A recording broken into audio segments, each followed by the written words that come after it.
Yeah, and I have cameras out there. Yep. Pretty good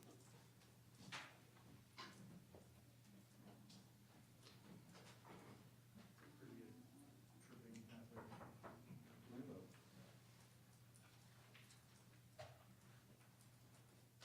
I wouldn't just, um,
How are we doing there?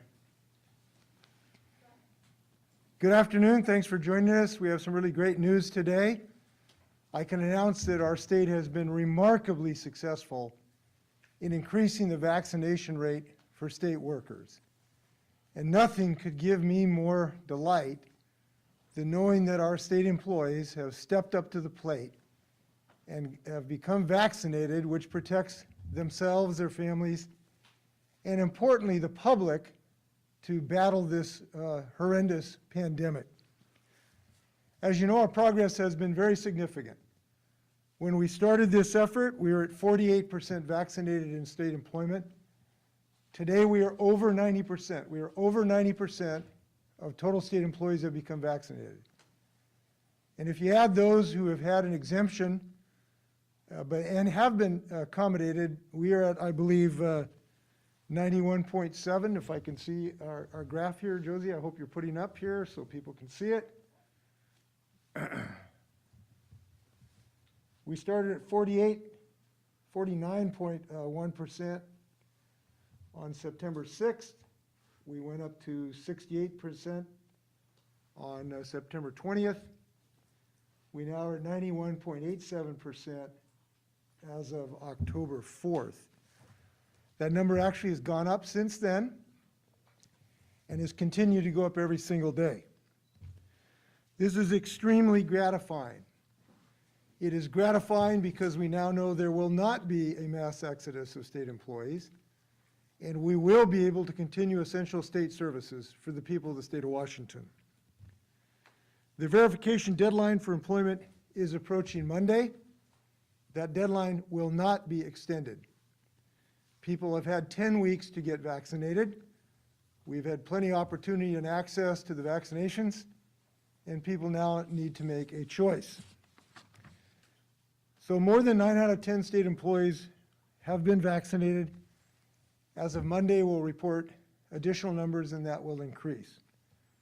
We also believe there are quite a number of employees who have been vaccinated but have not yet returned their status to the agencies involved. Now, we have been successful in this effort because in Washington we have state employees who are committed to public service and who've made a decision to keep the public safe, to try to prevent increasing rates of infection. They care about the people they serve as well as their own selves and their families. We know the pandemic has thrown challenge after challenge against these state employees, and we appreciate their work. Some individuals who choose to walk away from their state employment, we want them to know that we have appreciated their service to date, and we wish them well. But I want to express my total appreciation of those state employees who have answered this public call and have made a decision to protect the citizens they serve. We are deeply grateful for that decision, and frequently for those folks that has not been an easy decision. I've talked to our agency about these numbers. It's going to allow us to continue our essential services. We're going to keep operating just fine, in part because of the dedication of our state employees. There might be some operational changes in agencies, but they have provided a way to do that. We are capable of handling those changes because we have had so many employees step up to the plate in the last few weeks. So I'm optimistic also that these numbers will continue to grow even after October 18th, because I believe there will be those who will make a decision after October 18th to return to their jobs if those jobs have not yet been filled. We hope that that will be the case, because we value everyone's service and we would like everyone to stay in public service with the state of Washington. Yeah, I have an announcement today regarding our continued efforts to fight this continuing pandemic. I am thrilled about the vaccination rates of our state employees, but we know we have to continue to accelerate our efforts against this deadly disease. Statewide, over 70% of Washington's over 12 have been vaccinated. But we've got to continue to increase that vaccination rate. There are still 1.6 million Washingtonians 12 and up who have not started their vaccination, and more children below the age of 12. Now, we know that our cases as a percentage of the population happily have been going down. They have been showing some decline. But we know they can come right back up. So it is especially important to increase our vaccination rate for our children to allow them to stay in school. We're very happy our kids are back in school, but we will not allow another wave to shut down our schools or our businesses. So we are committed to continuing these diligent efforts. If we can look at the epi curve, there's a pretty obvious reason why increased efforts are necessary. There's a pretty obvious reason why the status quo is not good enough. And there's a pretty obvious reason of how important this issue is to Washingtonians. We have lost over 8,000 Washingtonians to this dread disease. And what we know about it is you can knock it down, but it gets back up. If you look at our epi curve starting in April 2020, we had a sharp curve. We were thrilled when it came down. But if you go to July 2020, it came back.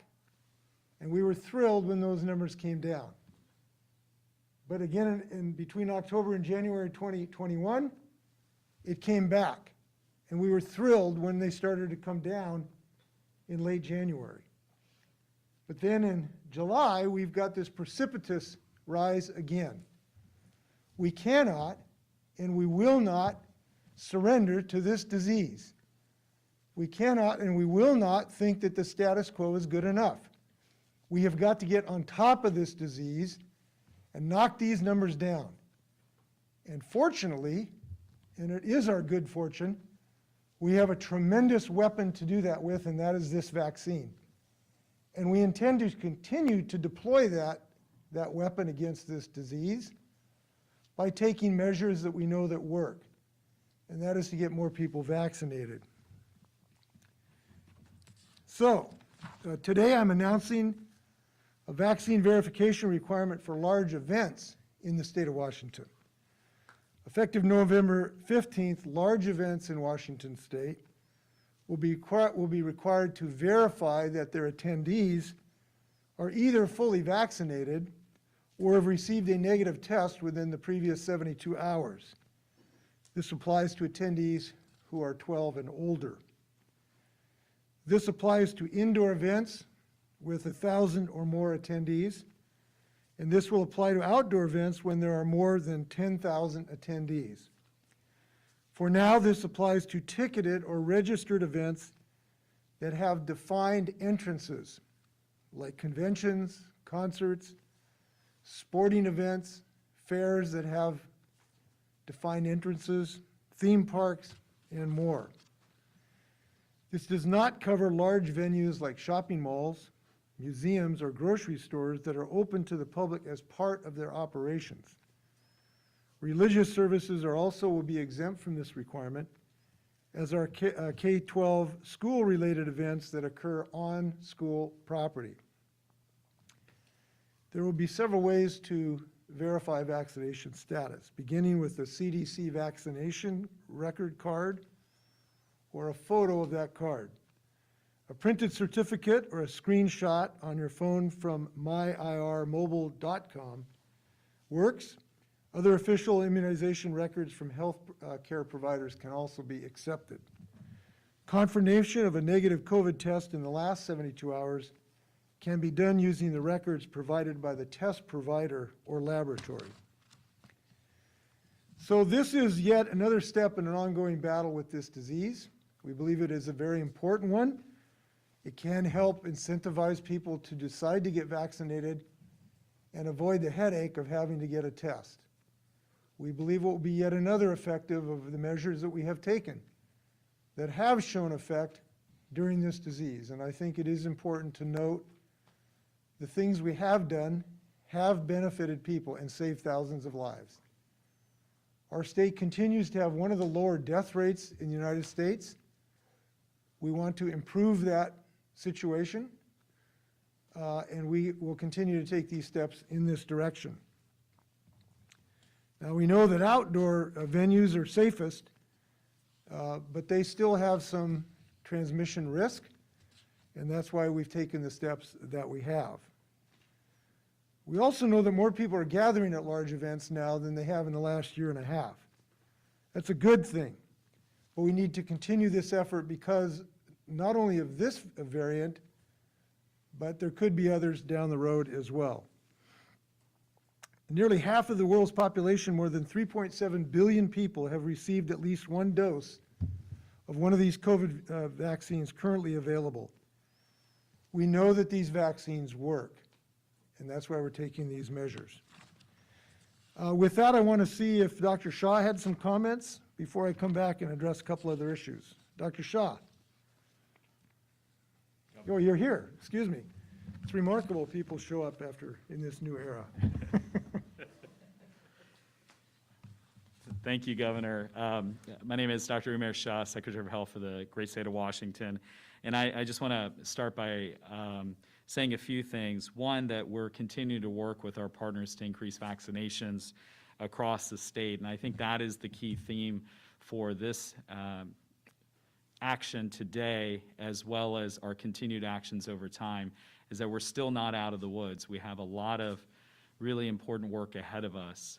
We have thankfully started to see a flattening and a decrease in cases and hospitalizations, but as the governor showed, they're still at an extremely high number, and this is the highest number that we have had. We're still at the highest number we've had throughout this pandemic in this fifth current Delta wave.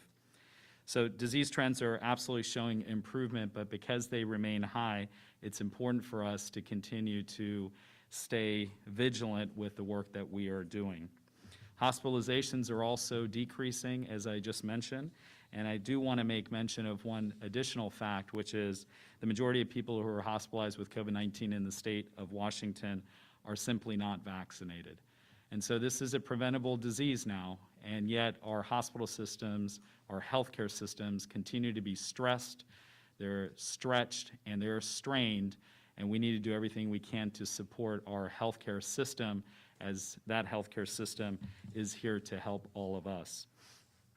The future of the trends, which direction these trends go, they continue to come down, they continue to improve, or if they go back up, really is going to be up to all of us, and that includes vaccinations, doing our part to get vaccinated or to champion vaccines for others in our community, but also to be frank, we have to continue to mask up and do all the things from the prevention standpoint to help ourselves have the best chance to fight this pandemic in our state. Flu season's also going to have an impact. We know flu season is right around the corner. We want to encourage Washingtonians to get the flu shot, help mitigate the impact on our healthcare system further, and certainly we want people to protect themselves and others. I want to give an update. As you may have heard, we have been over the last few weeks working with our federal government related to federal resources to support the healthcare system throughout the state of Washington, and they are coming our way. The GSA contract that we have referred to over the last several weeks with the ACI as a subcontractor staff are now in process. We've actually had those staff members, those contract staff members on the ground here in facilities in Washington. We're also expecting federal resource deployments that will be beginning to arrive, especially in eastern and central Washington, starting as early as late this week into some point next week. So it's really great that we've had this support from our federal partners. As you know, the ASPR, the Assistant Secretary for Preparedness and Response, was here last week in Seattle area and assured us that we would get the resources that we would need in the state of Washington. But the federal system is strained right now and the deployments are limited, and so we have to do our part as not just the state, but all Washingtonians to, as the governor says, pull on the rope. And I think it's really critical that we continue to do that. Let me also say just one last thing here related to holidays. We're about to get successive number of holidays that are coming up, and it starts with October 31st, Halloween. I want to make sure to remind everybody that if you're going to be out and about with a mask on, it's not the same mask, that we want to make sure that you are not having just a costume mask, but a true mask that's going to protect you or your children, your loved ones. Please avoid large gatherings around Halloween, but also around Thanksgiving and later holidays. I will say that Thanksgiving is just 6 weeks away. So we want to make sure people are doing what they can to mask up, avoid large gatherings, and certainly with the holidays approaching, to get vaccinated. So the last thing I would just say is that if you haven't done so already, please do your part to help us fight this pandemic.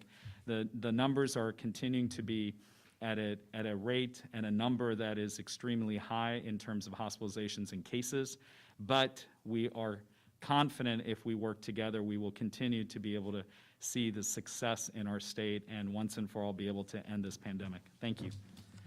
Governor.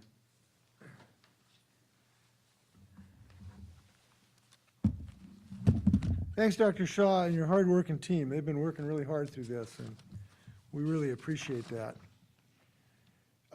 Comment about forthcoming rules by the federal government regarding vaccinations. We're still waiting the details of the OSHA proposal. We're advised that the first draft of that is going forward, and we will make some final decisions when we see that rule and its details. But I'm told that from the federal level might involve having a test out option so that people would not have to get vaccinated. I have been clear in our state's position that we have not found testing to be an adequate protection against this disease. As I've mentioned previously, we tried that option with our Department of Corrections to allow employees to not be vaccinated and just take a test. Unfortunately, that resulted in very, very considerable transmission in our facilities, some of it coming from our DOC employees. It simply did not work adequately to prevent transmission of the disease, nor did it protect our DOC employees. We now have had several loss of life of our Department of Correction employees to COVID. Test set options was not adequate. So I do want folks to know that we were going to look at this rule, but we will be actively considering not having a test out option in the state of Washington when that rule comes out. That is something we're giving careful consideration to. We may make some additional changes to the federal rule so that it will be more consistent with our rule in the Washington state. It makes sense potentially to eliminate the test out option so that we will then have a consistent practice and policy throughout the state of Washington, both in public and private enterprise. So we know that testing will not be the end of this crisis. The vaccine will, and that's why we're committed to this course. Other good news, we are very pleased to hear the news that the administration has opened up the border to vaccinated Canadians. We're looking for the day for them to come visit us again. This has been very frustrating to many of us, including myself, that it has taken this long to open up that border. I have been helping many other folks work on this issue. I was on as recently as Tuesday morning, I was on a call with the White House officials involved on this issue and was pleased that night that they announced that they would open the border. That's great news. We do want to work with communities to help them get a testing capability, because when people come from Canada, according to Canadian law, they still have to get a test to return to Canada. So we're going to be working with our communities to having as easy a test option for the Canadians so they can get back home. We love Canadians, but we know they want to go home too. So we're going to work with folks, including I've been in conversations with the folks at Point Roberts to find a solution to this problem. Dr. Shaw is working on it. We want to help these communities in that regard. So with that, happy to stand for questions. You may fire when ready. Gridley. Governor, with the booster eligibility likely to expand to more groups soon, are boosters going to be part of the state's vaccine mandate moving forward? We have not made a decision on that. So we just have not made a decision one way or another in that regard. And then to state service. I know you said that there won't be massive disruptions, but some areas of the state, some sectors are going to feel staffing shortages more acutely than maybe others. So has there been any thought, being that the vaccination rate is so high for a majority of the people who are covered under your mandate, to offer some flexibility for accommodations for those who have received medical or religious exemptions but haven't yet gotten a job accommodation? Well, no, we are not changing our policies. We're following the law regarding exemptions and accommodations. We do not anticipate changes in those policies.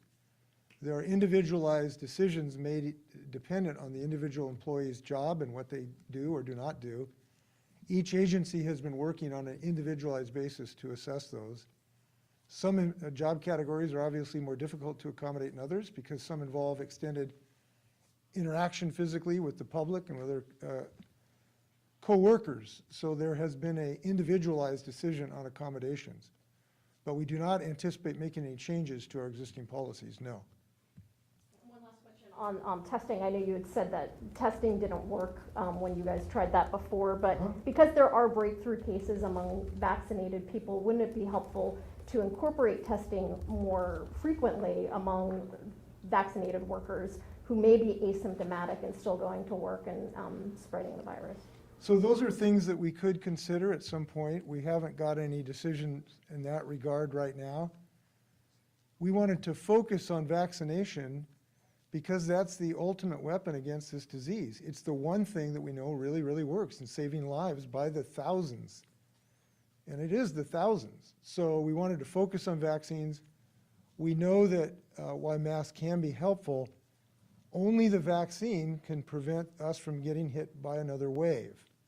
And that's why we have focused on vaccines at this moment. And I'm confident it's going to work. It has worked.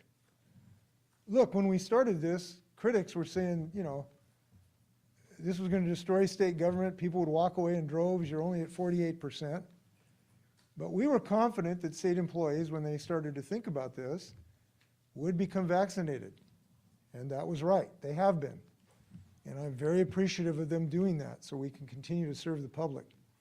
So that's why we're focused on vaccines.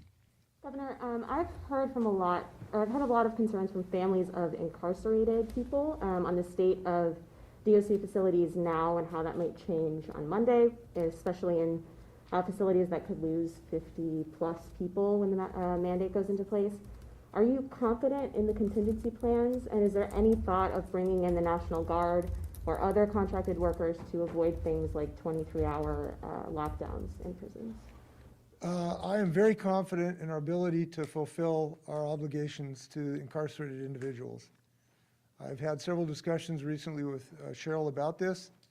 She has good plans to deal with this. The numbers have gone up rapidly in the Departments of Corrections and will continue to do so even in the next few days as they turn in their cards.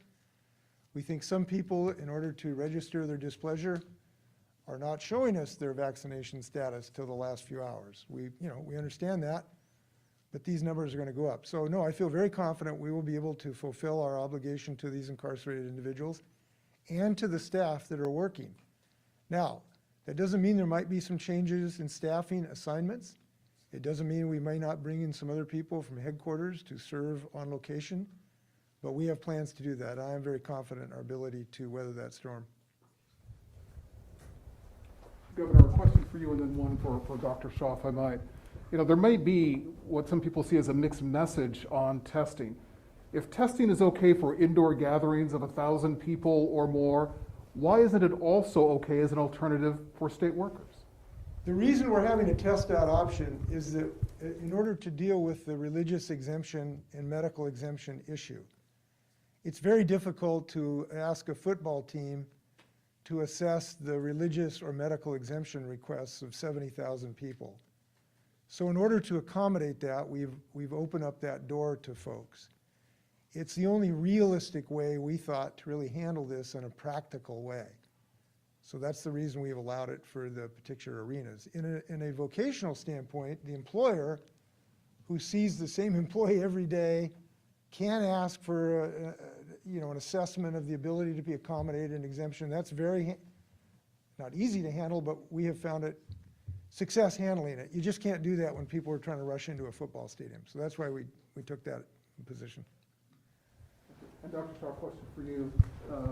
You said earlier that we are not out of the woods yet. What are you looking at? How will you know we are out of the woods and can ease up on some of these requirements? Yeah, no, thanks for that question. So there are a number of things that we're looking at. One, we're looking at what's happening in the community and with respect to cases, but we're not just looking at a point in time, we're looking at trends. The other thing that we're doing is looking at what's happening in our healthcare system. So again, not a point in time, but trends.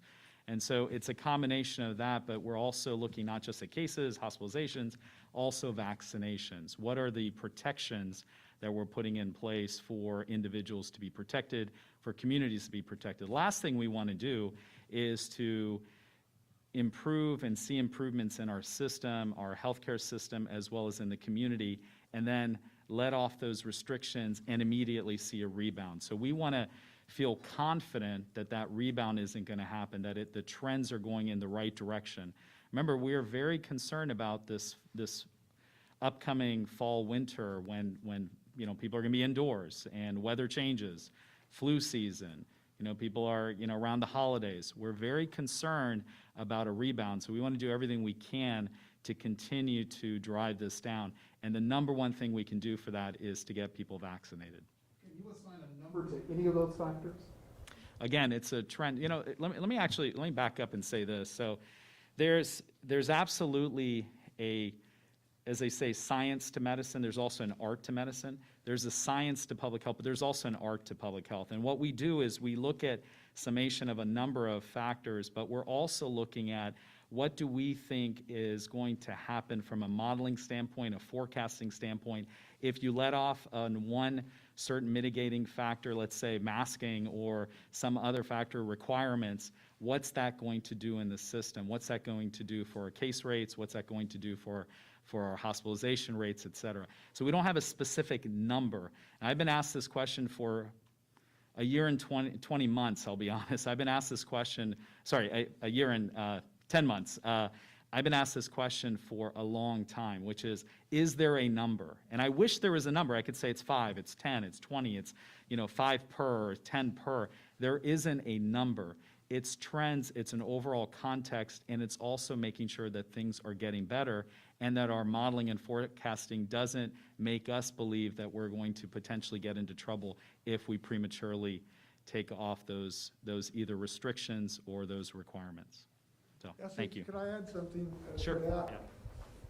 Look, I know it's frustrating to people that there is not a magic number. It would be a lot easier for all of us if we could give the public that. But I can say this, the magic number is 1. And that means every single person who decides to get a vaccination accelerates the day when we're done with all of these things like masks and vaccination, right? So all I can say is to the people who are frustrated that we can't give a finish line of this today, what we can say is that finish line gets closer if you get vaccinated. So help us out here. Let's get through this. We don't want to have to wear masks forever. So help us get through this problem if you're frustrated and get vaccinated. And more people are doing that in state employment. By the way, I want to thank all the educators and the healthcare workers that are also responding to this. We've had a dramatic improvement in those fields from people who are stepping up to plate. Our educators have been working so hard to keep their kids safe, and now they're having increasing educators who are getting the vaccine. Our healthcare workers who've been heroes every single day, coming into these things with COVID all through their institutions and walking right into the trouble. I cannot tell you how much we hold them in our hearts. And they now have increased their vaccination rate as well. So this vaccination program is working throughout our multiple industries in the state of Washington. And we want to thank everybody for that. Governor, the restrictions you're announcing today to go into effect in a month, in a lot of places they're already doing that. The Kraken, the Seahawks. Why do we need this? When you see these numbers coming down, people are just going to say, there goes the governor again with more restrictions. Why do something that, for the most part, is already being done? Well, not everybody's doing it is the reason. I mean, not every concert's doing this, not every arena is doing this, not every sporting event is doing this. It's because not everybody is doing this, and we're trying to get a more uniform approach to this so that we can get through this vaccine. maybe the simplest way to say this is what we have done to date is not adequate. What we have done to date, the status quo is not adequate. We do not have enough protections. We do not have enough people vaccinated to give Washingtonians confidence that this number, this wave, another wave is not going to hit us. We cannot have confidence of that until we have thousands of more people become vaccinated. But let's count our blessings here. The good news is we have a tool to get to that position, which is the vaccine. Imagine the position we'd been if we did not have this vaccine. Remember where we have been in this. We've been where our whole economy was shut down. You couldn't go to a football game, you couldn't go to work. But now we have the vaccine to restore all of those. And we've found a way to restore much of our normality, but we're not there yet. We want to get back to a situation where we do not have to have these press conferences on this subject. So we're asking people to get vaccinated. Governor, I want to go back to the question Rachel asked about the people who've gotten exemptions but not accommodations. It seems the state has taken a particularly hard line under your direction, which was that for public-facing employees, masking up, even double masking, testing, other kind of mitigation measures are not sufficient. And as a result, if you are public-facing and you get an exemption, you very likely can't get an accommodation. And as a result, it appears that the vast majority of people who will leave on Monday are people who got an exemption, not people who are just simply refusing to get vaccinated. How is that fair? Why can't you accommodate those individuals in some way? Double masks is something that teachers are going to do. Some fire departments are saying you can be unvaccinated, but you can't eat in the same room with your fellow firefighters. We have made decisions based on two principles. One, science, and the other, law. And the science has shown that a vaccine is a more effective tool to prevent infection of other people and to prevent the infection of yourself. And if you become infected, to reduce the time that you are infected and transmitting the disease. That's the science. The law is that we have followed the law about accommodation. I'm confident that we have followed the law in that regard. And we've also made a decision on our experience, where we tried masking. We tried it in our Department of Corrections. It did not succeed. We had deaths. Deaths are a scientific fact. And we made decisions to avoid that in our state employment and our exposure to the public. So we think the science and the law is clear, and we've followed both. What do you think of school districts that are, according to OSPI, allowing frontline workers to continue unvaccinated in frontline positions then with additional safety measures in place? What I think is that we have made a decision based on the science and the law as it applies to the state of Washington. The school boards may have made some different decision. I can't speak to that. But these are agency by agency decisions. Our agencies have made individualized decisions depending on the employment and pursuant of our understanding of the law and our belief in science and our willingness to be committed to both of those things. And because we have been committed to that, we have saved thousands of lives in this state. Thousands of lives we have saved because we have been committed to science. And some people have not followed science. Some people have taken the easy path. It's easy to do things that don't follow science, and the consequences of that is needless death. So we have decided to prevent unnecessary death, and I believe we're doing the right thing just like we have in the last year and a half. Just a quick follow-up. If you got to 90% What, did vaccination, you win a lottery here, Oscar? Or something? what is the value at this point, though, in losing 5,000 employees who got exemptions, who for religious or medical reasons, and in the case of the medical ones, their doctors have said they shouldn't get it. What does that accomplish towards your ultimate goal if those 5,000 people now go unemployed and unvaccinated? Our goal is to have vaccinated public employees so that they will not infect the public. And we have found a very effective tool, which is to make it a job requirement to be in the job. It is a fair thing not to allow public servants to infect the public. We want to serve the public, not infect the public. That's why this is a job requirement. And if people do make a choice to leave service, we will replace them. We will find other people who do decide to become vaccinated, because we believe it's our obligation to be fair to the public and do our jobs, and that will accomplish both of these ends. Governor, I want to get back to your comments regarding the disruptions to state services, which I know that you said are not going to be massive, but State Ferries has announced they're cutting back on some service starting Saturday. And I know that's not entirely because of the vaccine mandate. There's several other reasons involved in that. But how is that not significant? And is there anything that your office or the state can do to try to address what has been a very much ongoing problem for that particular agency? Well, yes, you're correct. There are many reasons the ferries have been stressed. There have been staffing challenges. There are mechanical challenges with an aging fleet. One of the things we're doing is asking the legislators for enough money to help fix these problems. Unfortunately, the legislature has not appropriated what I have suggested we need to fix those problems. And I hope that come January, they will be more attentive to helping us fix these problems. That's one of the things. The ferry system is and will have an accelerated recruitment program for staffing to find people for these jobs. And we also, I think, are going to need to look at the staffing model that the ferry system have to make it a more attractive place to work. But to change that staffing model takes additional dollars, and the legislature is going to need to help solve that problem to make it a more attractive place to come to work. That has been a long-standing challenge for the boats. The ferry system did make a decision because we had problems the last 2 weekends. We believe that some of the problem were people who wanted to demonstrate their displeasure with this requirement, and so they were unwilling to come to work those 2 weekends. We didn't want that to happen again this weekend, so the ferries made a schedule change temporarily, and I believe it will improve over time. I may also note that the ferry system will attempt to add boats on a daily basis, so people who are interested in schedules go to the website, because there may be additional boats available in the next a few days on a daily basis. How long do you anticipate, not just with ferries, but the other agencies that are going to be impacted by the deadline on Monday, how long do you anticipate the impact of losing employees to ferries, for example, losing potentially state troopers? How long do you anticipate the impact of that lasting? Well, we hope it's a positive. By the way, sometimes people forget when a Department of Corrections official dies, that takes them out of service permanently.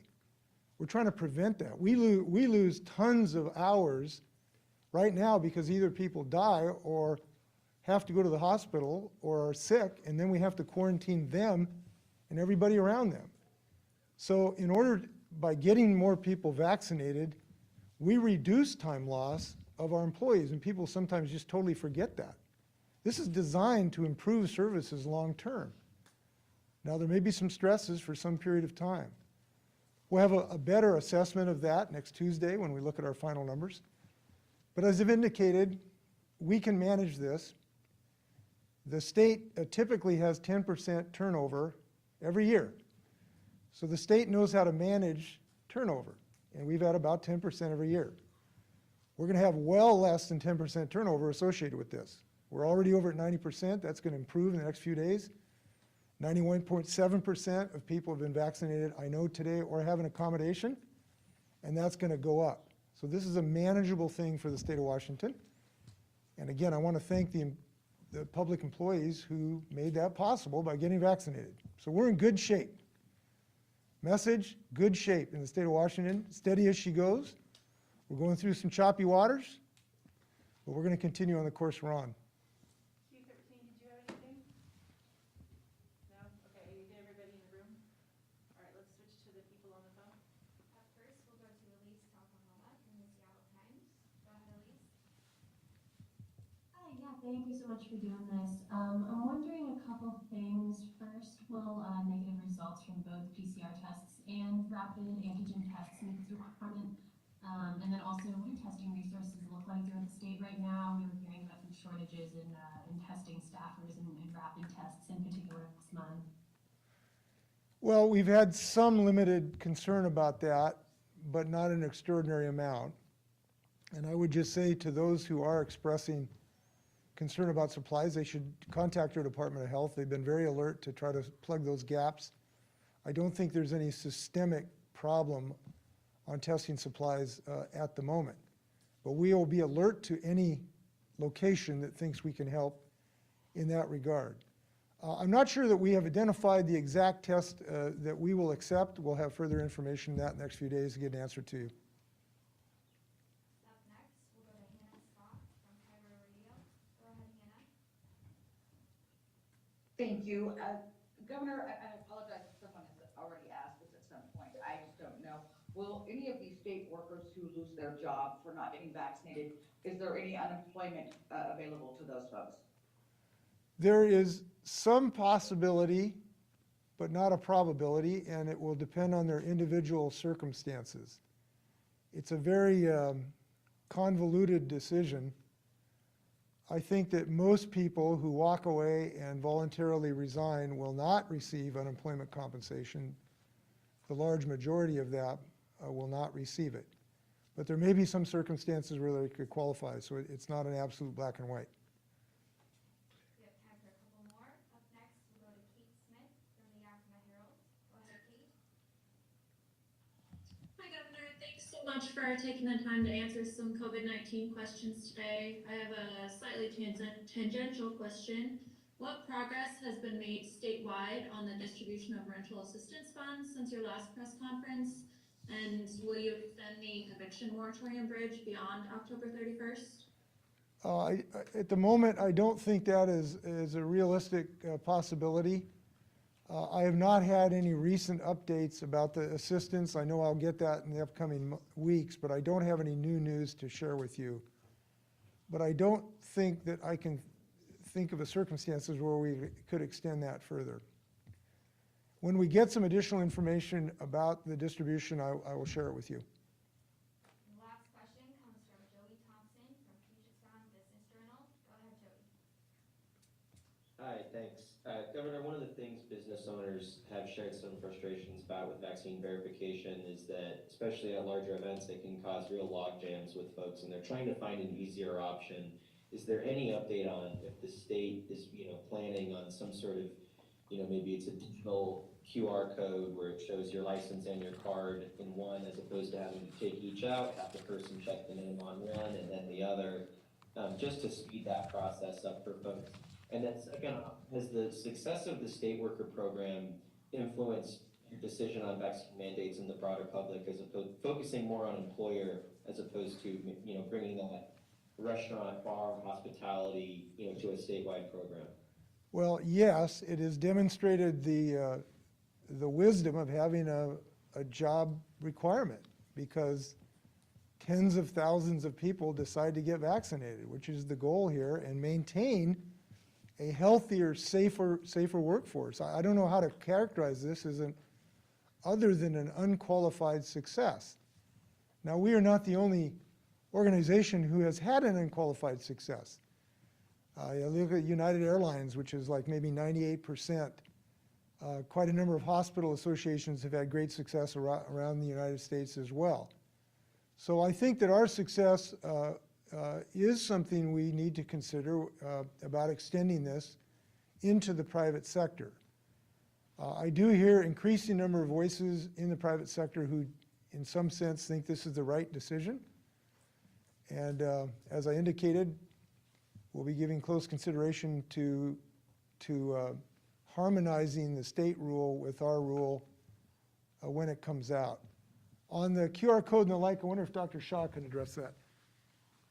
Thanks, Governor. So thanks for that question. So yeah, we have been working very diligently behind the scenes with a number of technology partners and solutions so that we can do exactly that, which is to have a digital verification process. As the governor already mentioned, you can go to MyIR right now to be able to get verification, but we want to make a more digital savvy, a more technology savvy solution. We don't have that update today, but I will say that that has really been exciting with all the different work that's been happening behind the scenes. We're also working with a couple other states in addition to our local partners, and really feel very, very good about the process that we have. We're really feeling that ultimately what this is going to be is an easier process for people to have an option to be technologically savvy when it comes to verification. So right now you can still have a photo of it on your phone. You can obviously have your card that you got when you got your vaccine. There are other ways to get verified, certainly going through our Department of Health website, but we want to also add this additional solution to it as an option. We're not quite there yet, but we're looking forward to being able to provide some great, fantastic, positive updates coming forth soon. Is there reason to do that so that you can then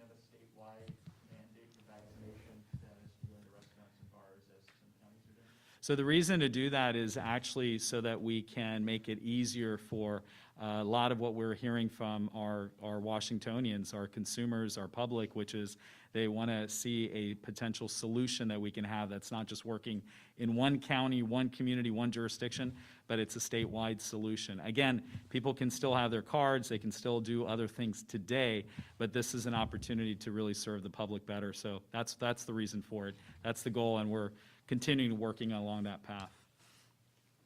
Did you want to? Thank you. Yes, I just really. I'm Nick Struley, Governor Inslee's Director for External Relations, and I wanted to just quickly mention the question seemed to indicate that there would be some proof of identification in addition to the proof of vaccination, and our requirement will not require individuals to show proof of identification. It is just a proof of vaccination status. There will be no ID that needs to be shown as part of that requirement. Final words, Governor? Yes, just a note. I will say from personal experience, when you go to a funeral service or a memorial service, as I have in the last couple of months, and you see the grief that a family experiences from a preventable death, it causes a pain in my heart more than anything I've certainly experienced in public life. And we have been making decisions in our state to not allow preventable deaths to the extent we can, and we're making those decisions today. And I'm pleased that we can show that those decisions are working because they're saving hundreds, if not thousands, of lives by increasing the vaccination rate. And I know that people are frustrated that we have been in this period of so many months. We've experienced anxiety, frustration, loss of sleep. It's been really, really hard on people. And we continuing now are asking people to help out by getting vaccinated. That may be hard for some people. But I will say there's one thing I know: when you've got your opponent down on the canvas, don't let them back up. And we are not going to let this COVID come back up. And we will continue on this path to increase our vaccinations, and we hope people will help themselves by doing so. This is a safe, effective vaccine. It is massively saving lives. Do not listen to the baloney on the internet. There is more baloney in the internet than any 1,000 delis in New York City. Listen to your doctor. Listen to the science. They will tell you this is a safe vaccine. They will tell you it's saving thousands of lives. Protect yourself, and we'll be a better state. Thanks a lot. Be well.